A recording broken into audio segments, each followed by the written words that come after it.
Alright guys, so I'm bringing you back here. It's autumn. I wasn't expecting them to start harvesting so soon, but I guess the corn and the potatoes, they just harvest early, so by late summer they were already harvesting, so oh well. It's now autumn. I've got 125 firewood, which is not enough to get me through the winter, so now it's time to get a woodcutter going. So you go to Resource Production, and then woodcutter, rotate them, tell them to go. I'm going to allocate my 3 required builders, and make sure my time is set to 2, okay good. Really nothing else has changed since I paused you guys last time. I did clear some more land here, but that's pretty much it. I mean, aside from these guys going hog wild on the farms, that was it. So let's see here. So we've got plenty of stuff. It's really nice. The closer you are to your stockpiles, obviously, the faster these supplies will be brought to this to the area where you're building. So the fact that this particular business requires raw material and then produces material that's also considered raw in the sense that it's stored in these stockpiles, it's good to have it right next to each other, so you can go bam, bring the logs in, bam, bring the cut wood for the fireplaces out. So it's just a constant flow of material in and out, which it makes for really, really fast resource gathering, and the faster he can get a good whack of wood together, the quicker you can reallocate into something else. I think maybe, I can't remember if we had a fishing dock. I feel like we did. But this is done, and as you can see here, we got our question mark, which means, hey, this is good to go, but no one's working here. So we are going to use our global allocator to bump up this position from 0 to 1. And then there will be somebody coming in here to cut some wood. We've got 973 food. It's going to be tight, honestly. I mean, you think 1,000 food would get you through one season, but no word of a lie here. It's going to be a little tight. So we're going to have our woodcutter working. I can tell you right now, I'm already planning on putting in another field right here, so we can have 4 fields going. Essentially 200 square blocks. So I'm actually going to have them also in their time. I'm going to have them clear out.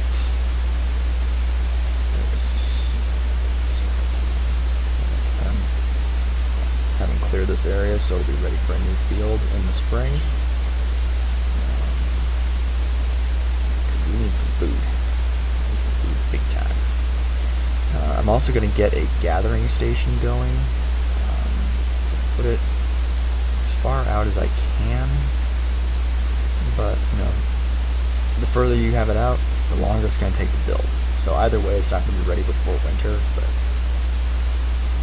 in any event, it's got to get done. You might do, while these guys are working on food, you may actually start building a gatherer's hut during the summer. It's kind of up to you. Like I said in my previous video, first year is going to be hard, so odds are that you're going to run out of food. We haven't done much else other than build some small farms. Maybe I'm telling you to build your farms too small. I don't really know. All I know is this is how I've done it, and the first year always sucks, but then second year is much better. So it works for me, and at this point, it's late autumn. It's really too late to start building a gathering station, but it doesn't really matter. So we're going to go here, food production, gatherer's hut. You zoom out so you get a good idea of where you're going to be building. And then, yeah, that's fine right here. And since it's kind of out of the way, here's my main area, and this is all the way over where the gatherer's hut is. I'm actually just going to keep this window open. It's going to just kind of keep me apprised of the progress, because honestly, I'm not going to be watching it 24/7. So we're going to zoom in here, and since there's really not much else going on, I've already, I'm also going to prioritize this area. Haven't showed you priority yet. You're going to go to your tools, in this up arrow without the ceiling, this regular up arrow. Just drag a box, and it increases the priority. So anything going on here, people with other tasks back in town will drag themselves off of those tasks and start working on the high priority item. Since you have something prioritized, I'm going to build another fishing dock. This one, you don't want to exhaust your fish supply. They take the longest to come back. So I'm going to do another food production, fishing.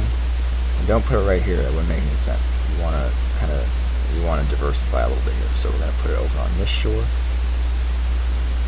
And like I said, because I prioritize this area, the workers won't start on this fishing dock until this is cleared.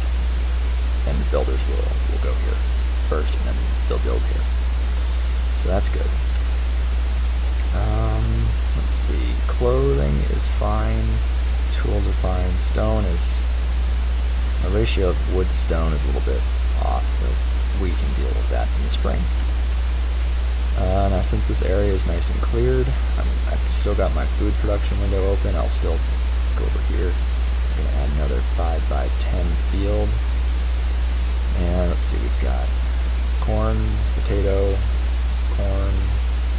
Let's do another potato. You don't want to just do all one. Believe it or not, it really does matter how much food you have of what type. The more diversified your diet for your citizens is, the healthier they'll be, a lot like in real life. So a diversified diet is definitely recommended. Let's see, so that's done. We're going to bump this up to 4. I have 1 of 1, and you may think, well shit, why would I have someone allocated to these fields in the wintertime? Doesn't make any sense.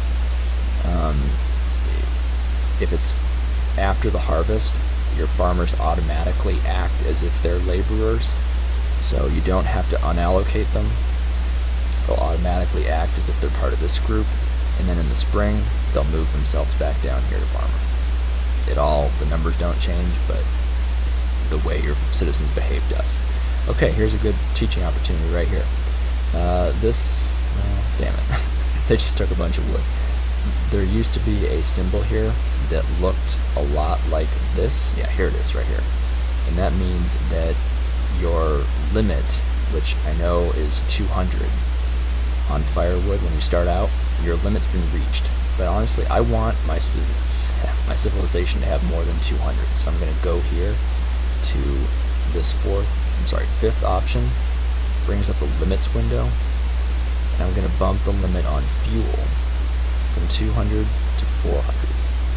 The limit on logs only applies to logging stations, but I am going to bump that up to 400 as well. Stone to 300. Tools, I'll bump it down to 0 first, and then up to 100. Same with clothing.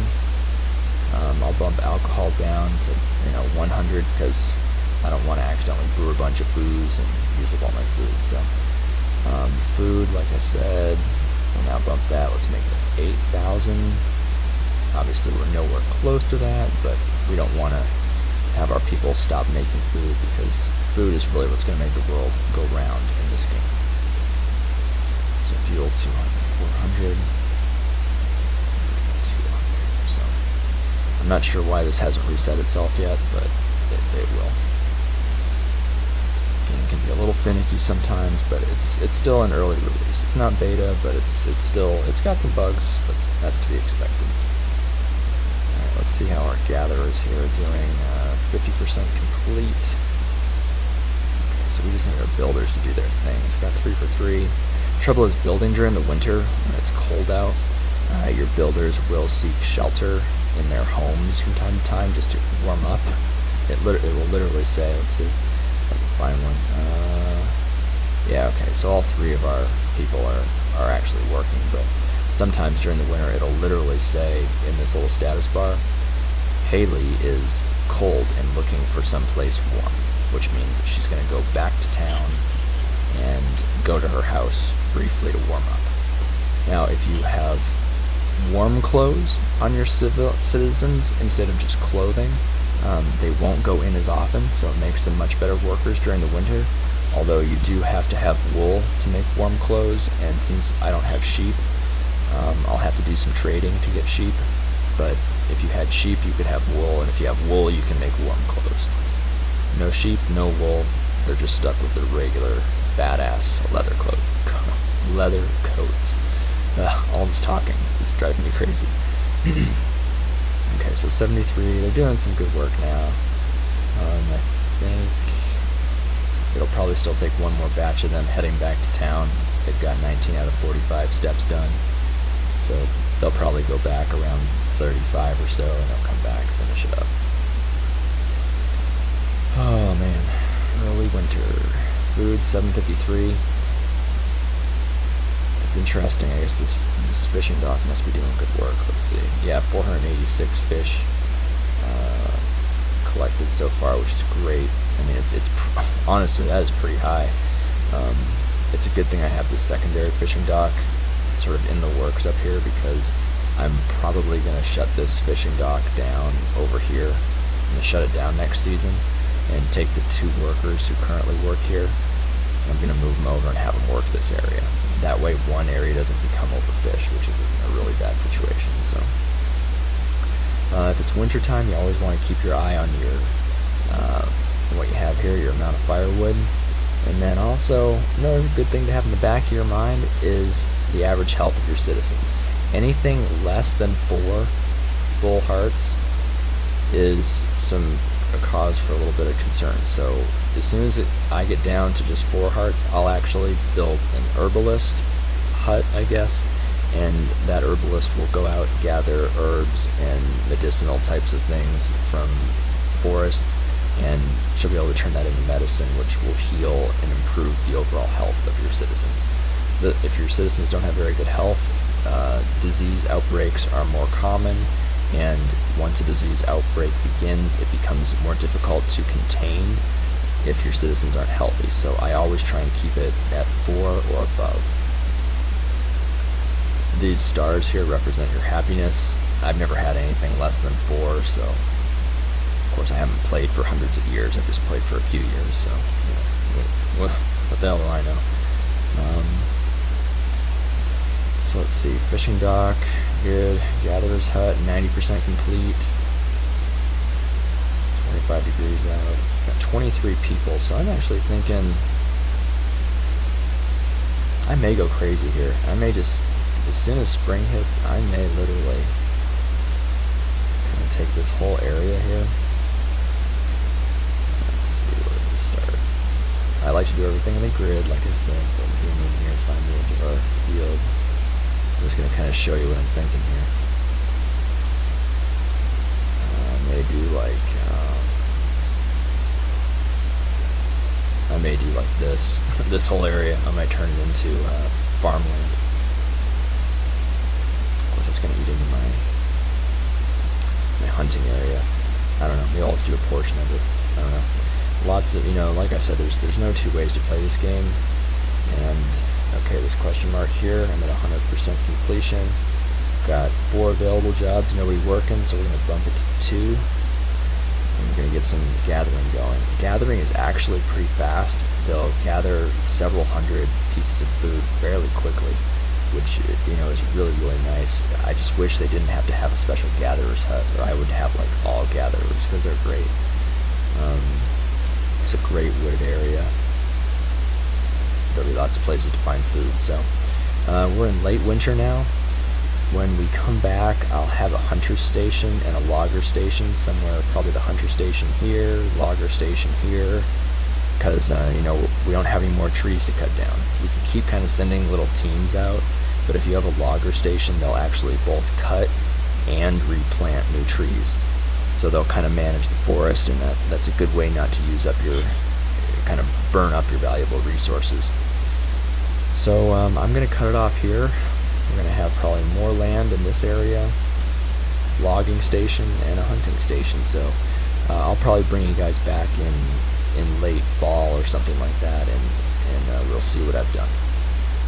See you next time.